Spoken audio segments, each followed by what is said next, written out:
como é que é pra você?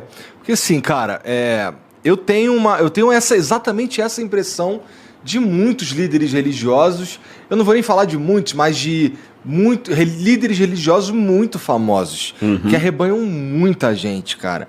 Como é que é enxergar isso daí? Como é que é olhar pra isso e perceber essa realidade, cara? Porque a sensação que eu tenho é que... E é só uma sensação, mas eu não consigo sentir muita honestidade em vários desses caras, sabe? Pelas atitudes, pelo como eles demonstram a própria fé, sabe? O que eles fazem com que eles têm disponível para eles aqui na Terra, não depõe muito a favor do que eles estão pregando, sabe? É meio o contrário, e isso me assusta um pouco, assim, me deixa um pouco triste, a palavra é triste, porque eu tô vendo muitas pessoas que estão realmente de coração aberto para uma ideia, que estão sendo absurdamente enganadas. Se você fica triste, imagina eu, que fico às vezes assim...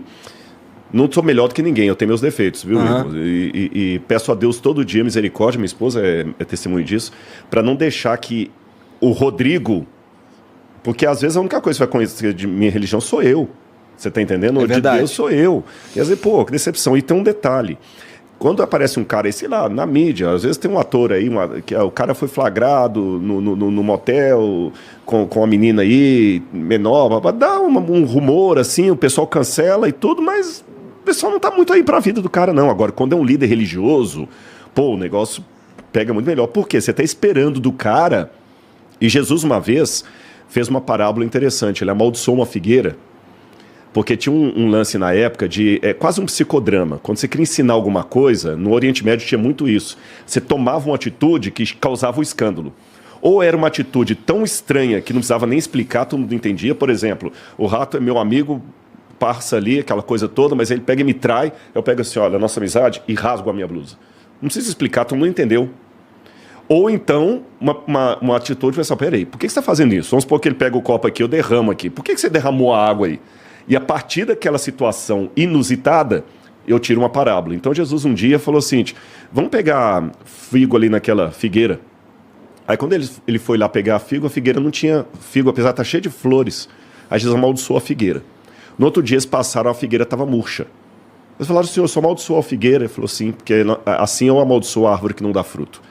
Jesus não amaldiçoou a figueira porque ela não deu fruto. Ele amaldiçoou a figueira porque ela aparentava dar fruto e não deu. Entendeu o lance? Que ela estava cheia de flores. Ele usou aquilo para ilustrar. Então, quando as pessoas estão ouvindo que, o Rodrigo é um religioso, crê em Deus na Bíblia, eles já estão esperando algo espiritual de mim. A figueira. Se eu não der frutos, Deus vai me amaldiçoar. Isso é muito sério. Agora, por outro lado... Está na Bíblia? Está na Bíblia, está no Evangelho. Caraca, o lance quem é estéreo? Oi? E quem é estéreo? Não, mas ali foi uma parábola... foi uma parábola que Jesus usou. Já estou aplicando em outras coisas, desculpa. Exatamente. Não. Ali ele ilustrou os líderes que aparentam dar fruto e não dão. Entendi. Entendeu? Tanto é que a figueira estava cheia né, nesse sentido ali. Então ele usou para dar uma lição. O papel da figueira ali era dar fruto e não está dando. Exatamente, ela não está dando. Ele aparentava dar, porque ela estava toda cheia de flor. Agora, o lance é o seguinte, tem uma coisa também que a gente tem que tomar cuidado. Vou dar alguns exemplos para vocês. Quando a gente está num determinado clube, todos nós temos o nosso nicho. Você se conversa mais com os pares, com pessoas que pensam como você e tudo mais e tal. A gente tende, às vezes, a demonizar outros grupos, principalmente pelos estereótipos que são criados. Por exemplo, no futebol, às vezes o camarada ele é tão fanático para um time que ele já pensa no cara da torcida rival como sendo a pior coisa que tem. Né? Olha a ideia que a gente tem de argentino, às vezes. Eu tinha uma ideia de argentino muito complicada e tudo e tal. Quando eu fui para a Argentina dar aula lá, como o argentino é gente boa, eles brigam com a gente no futebol, faz piada, aquela coisa toda, são meio arrogantes, mas quando você tá com eles ali, poxa, me trataram super bem, sabe? Super queridos e tudo mais, e outras coisas mais que eu podia falar. E não só do argentino, eu tô falando de vários outros grupos, eu dei apenas uma ilustração aqui. Quando você vai conviver, você fala assim, pô, cara, eu até não aprovo muito seu estilo de vida, não concordo, é diferente do meu. Mas você é tão legal, quebra um pouquinho aquele estereótipo. Tá entendendo o lance?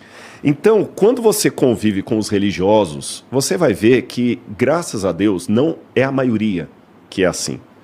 Não é a maioria. Só que, às vezes, assim, basta um criar um escândalo para criar quase uma generalização. Até porque esses caras que eu tô falando, eles têm bastante relevância. Tem relevância. Eu sei, alguns nomes passam na minha cabeça aqui do que você está falando. E acaba desanimando. Por Exatamente. exemplo, desanima pessoas como eu de ver lá um escândalo.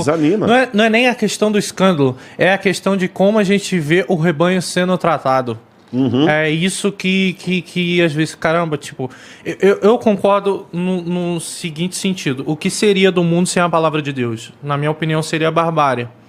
Porque realmente a palavra de Deus, ela salva. Ela salva aquele que é dependente químico, ela salva aquele que tá com a depressão, ela salva muita gente. Então, tipo, a palavra de Deus no mundo, desde a sua criação, ela é muito importante. A gente não deve nunca questionar isso. É questão de lógica. Até para quem é o ateu, o máximo do máximo, se ele questiona isso, ele, na minha opinião, é um ignorante. Não, é difícil discordar que a religião realmente não tem nenhuma influência na construção da sociedade moderna. Sim, mas total. o mau uso da religião também tem. Aí você falou o ateu, vou dar o exemplo do ateu.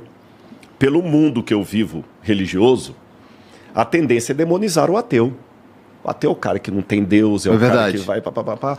E, cara, quantos ateus que eu conheço, gente boa pra danar. Você tá entendendo? Muito queridos. Quando eu estudei na USP, eu lembro que eu tinha uns 2 colegas ateus lá, no MAI comigo, e eles falaram, pô, Rodrigo, que legal, cara, o jeito que você tem a sua fé e tudo. E quantas vezes a gente saía depois da aula lá, ia pro lugar beber alguma coisa lá, todo mundo com o seu chopp, eu com o meu suco de laranja, nunca me senti discriminado por eles. Mas isso não vem de hoje, se eu não me engano, chamam até de seitas, né? Rosa Cruz, maçonaria, eles são ateus. Não são, não. Maçonaria, eles são ateus? Não. Não? Maçonaria nem Rosa Cruz, não. Então, da onde é que veio essa demonização da Rosa Cruz da maçonaria? Isso. Tá. A maçonaria, o que acontece? As religiões cristãs... Sabe que eu fui acusado de maçom esses dias na internet aí? É porque eu tirei uma foto e antigamente o pessoal colocava muito a mão aqui assim, para tirar foto. Eu fui tirar foto no museu e eu coloquei a mão assim, que era uma forma clássica, que tinha desde a Grécia Antiga, tô falando do 4º século a.C. Aí eu tirei pra quê? Aí os caras, pô, o Rodrigo é maçom. Não, por causa da mãozinha na foto. Exatamente. Porque aí colocaram foto com Napoleão e tudo mais. Eu comecei a zoar também, que eu fui no Museu de Cera lá na França. Aí eu tirei uma foto do lado do Napoleão e botei, só pra zoar os caras também, você tá entendendo? Eu, particularmente, eu tenho as minhas discordâncias teológicas em relação ao Rosa Cruz e à maçonaria. Agora, vamos separar aqui. Uma coisa é eu discordar da filosofia da coisa. Outra coisa é eu demonizar a pessoa que está ali. É isso que eu estou fazendo a diferença. Senão eu vou colocar... Igual eu falei, Jesus não está em pé de igualdade com Buda. Então, se você falar, Rodrigo, você acha que Buda pode salvar? Não. Você acha que o islamismo está certo? Não. Mas entre falar isso e achar que todo muçulmano é um terrorista, tem um espaço grande. Com certeza. Então aqui eu vou apresentar a minha discordância. Eu não acho que a maçonaria é um sistema legal. Eu não compactuaria com isso. Eu sou total ignorante nisso. Não, fique tranquilo. Real, a minha dúvida é porque o que acontece? E Rosa Cruz não tem nada a ver com maçonaria, viu? Não tem nada. Pelo menos isso eu sei, mas... Parece que a gente falou que é a mesma coisa, mas não é. Não. São sistemas... A religião, ela condena total o ateísmo, correto? Tipo, não vai pro céu, tá fudido, e é isso daí. Então, tipo, por que também condena outras religiões? Só porque não segue Jesus Cristo, o Salvador? Então, o que realmente é a Rosa Cruz e a maçonaria? O que elas pregam, já que eles não são ateus? Então, o que dá a entender, às vezes, que é como se fosse time de futebol. Desculpa a comparação, mas parece muito time de futebol. Antes. Eu fiz essa comparação aqui. E dentro da religião, mais times de futebol, tipo série A, tá ligado? Não, e assim, a gente, assim, o Rato tá falando de umas paradas que elas podem parecer, assim, muito separadas do ponto de vista religioso do que você acredita, que é Rosa Cruz, maçonaria, tudo mais.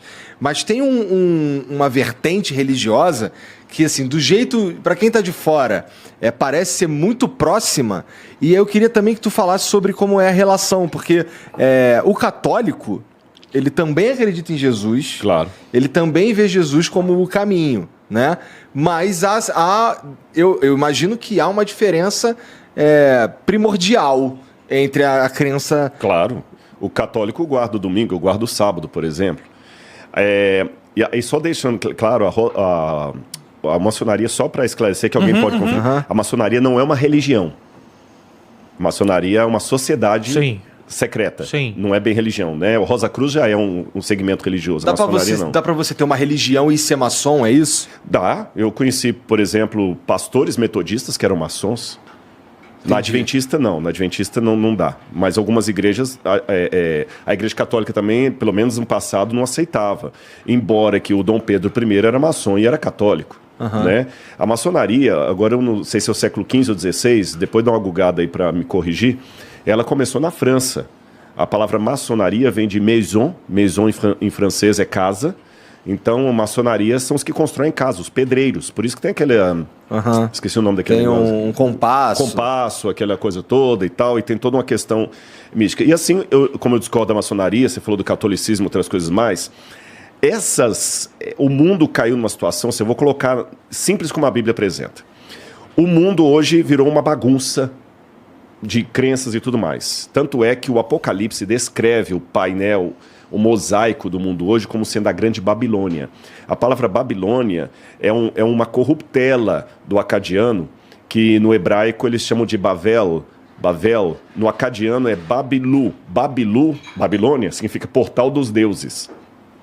Só que na Bíblia, eles trocaram o portal dos deuses por Bavel, que eles falam Babel na Bíblia em português, que significa confusão, confundir, mesclar. Porque na Torre de Babel, todo mundo teve uma confusão. E o Apocalipse, então, de maneira simbólica, fala que o mundo, até a volta de Jesus, vai estar numa grande Babilônia. Mas aí, quando você vai para Apocalipse capítulo 18, tem uma mensagem que diz assim: caiu a grande Babilônia. Isso está em Apocalipse 14 e Apocalipse 18. Sai dela, povo meu. Até que isto aconteça, as pessoas vão estar espalhadas nos mais diferentes crenças. Qual que é o meu papel, então, nesse mosaico? Meu papel é o seguinte: eu, como adventista, tenho que, em primeiro lugar, ter certeza por que eu sou adventista e não maçom, por que eu sou adventista e não mormon, por que eu sou adventista e não católico. Eu tenho que ter essa convicção. Uma vez que eu tenho essa convicção, eu tenho que ter essa convicção sabendo que eu tenho que ter um respeito por você que chegou a uma convicção diferente. E o meu papel é, já que isso para mim é tão importante, eu tenho que testemunhar para você de uma maneira que não te agrida, de uma maneira que não te fira e de uma maneira que respeite se você não concordar comigo. Você está entendendo? Então, eu tenho que testemunhar daquilo que eu acredito. E por que eu testemunho? Por que eu não sou adventista só para mim? Por que eu tenho que falar? Pelo mesmo motivo que eu dei o exemplo aqui dos joguinhos. Pô, se o joguinho foi tão legal, por que você jogou quieto? E por que você teve que falar pro Igor do joguinho? É porque é tão legal que você gosta dele. Você quer que ele experimente? Você achou um Nintendo aí que ninguém sabia que tinha? Pô, cara, você tem que jogar comigo. Então, quer dizer... salvaguardadas as devidas proporções, se o que eu acredito é verdade, pô, Jesus vai voltar, caramba, nós estamos vivendo o fim dos tempos. Isso é tão importante que eu me sinto como aquela menininha lá naquela praia da Ásia, quando teve o tsunami vindo, que ela saiu gritando para todo mundo na praia. Eu tenho que avisar. Só que Deus tem que me dar sabedoria para, em primeiro lugar, avisar de uma maneira que eu não brinque com esse evangelho, que eu não seja incoerente com aquilo que eu acredito. Porque o que adianta eu vir aqui no Flow hoje? Beleza, gente, não bebo, não. Amanhã o pessoal passa numa danceteria e tá o Rodrigo lá com... Pô, cara, esse cara que foi no Flow, esse cara é um picareta. Aí tudo aquilo que você falou vem à tona. Por quê? As pessoas não estão esperando isso de mim. E eu posso dizer para você, Jesus disse assim, o escândalo virá, mas ai daquele por quem vier o escândalo. Então, a gente tem que tomar muito cuidado. Eu fico muito triste. Se eu uso a palavra triste, eu também estou procurando uma outra mais forte, porque triste ainda é pouco. Decepcionado, magoado. Eu peço a Deus que me dê humildade e unção do Espírito suficiente para eu não ser mais um que quando você fala assim, pô, tem uns caras aí, o nome do Rodrigo passar na sua cabeça. Eu peço a Deus isso, com muita humildade. Mas, ao mesmo tempo, eu não vou insultar a sua inteligência argumentando o que não é argumentável. Tem muito picareta no evangelho, mas eu garanto para você, eles não são a maioria. Só que uma minoria barulhenta consegue dar aparência de maioria. É verdade. É verdade. Você está entendendo? É verdade. Não foram os alemães que mataram os judeus na Segunda Guerra Mundial. Os nazistas não eram a maioria da Alemanha. Mas a gente pensa que foi a Alemanha. Os alemães mataram os judeus.